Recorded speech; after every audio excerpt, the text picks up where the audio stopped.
Good afternoon. Here is the national news from BGI TV. Baba Bagede Imo TV. I am Sanut Olakomi Ajikade. First, hear the major headlines for the national news. Federal government gets delivery date for 12 billion naira entrepreneurship center. Naira recoloring. Buhari regime breach constitution, says Femi Falana. Terrorists abduct 19 worshippers in Katsina mosque attack. Bandits abduct 46 in Katsina villages. Attacks. Abuja man electrocuted while stealing high-tension wire. And lastly, on sports. England trash African champions. Senegal 3-0 to set up quarter-final showdown with France. Now hear the news in details. The federal government plans to complete its 12 billion naira edifice known as National Digital Innovation and Entrepreneurship Center in March next year. The building has a total build-up space of more than 1,500 square meters and on 2 floors with various categories of short stay apartments, 12 standard rooms, 4 2-bedroom apartments, and 6 studio apartments. Subsequent floors hold a world-class data center and network operating center, a double-volume network operating center, and an auditorium. The second tower will host the National Information Technology Development Agency (NITDA) office spaces, 3D printing lab, IT museum, media studio, showroom, staff gym, storage units, and sick bay. The Minister of Communication and Digital Economy, Professor Issa Bantami, would disclose this after an inspection tour of the site, stated that the project was first approved by the federal government in November 11, 2020, while the augmentation was approved in April 5, 2021. Human rights lawyer Femi Falana has criticized President Muhammadu Buhari's administration for failing to propose a money bill to the National Assembly before the proceeding with the remaking of the country's currency. The senior advocate argued in a statement titled Presidential Endorsement Not Sufficient to Legitimize Naira Redesign that the Constitution requires for Mr. Buhari to present a money bill for the withdrawal of funds that we use to print the recolored notes because it was not included in the 2022 appropriation bill.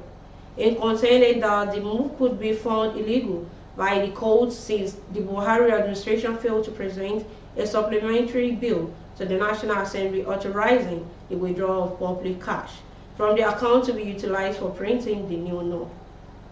The official endorsement is not sufficient as the President is mandatorily required to present a money bill to the National Assembly for the withdrawal of the billions of naira from public fund earmarked for the printing of the new naira notes, the statement by Femi Falana.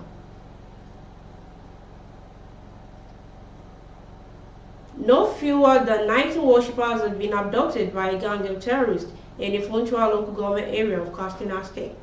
An eyewitness told Channel Television that the Hoodlums stormed a mosque located at Maigamji community on Saturday night at about 7:40 p.m., whisking away 19 of the worshippers. The victims were abducted while observing the Muslim evening prayers, otherwise called Isha, when the terrorists invaded the area.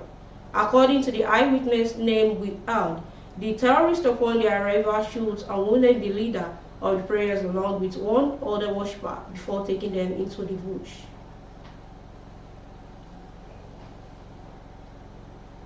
At least 46 people were reportedly abducted by government in attacks in 2 separate communities in Bazari and Funtua local government area of Katsina State at the weekend.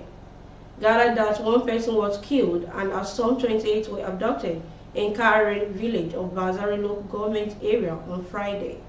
The terrorists, numbering about 40 riding on motorcycles, invaded the village in the morning hours and herded all the victims, including women and children. Daily Trust gathered that some of the abductees were students from Kogia village heading the government day secondary school, Kare. A middle-aged man, identified simply as Ezekiel, was electrocuted while trying to steal a high-tension wire in the Utako area of Federal Capital Territory. The incident occurred on Saturday night. A commercial driver who asked to identify only as Hassan told our correspondent on Sunday that Ezekiel sustained severe burns from the incident.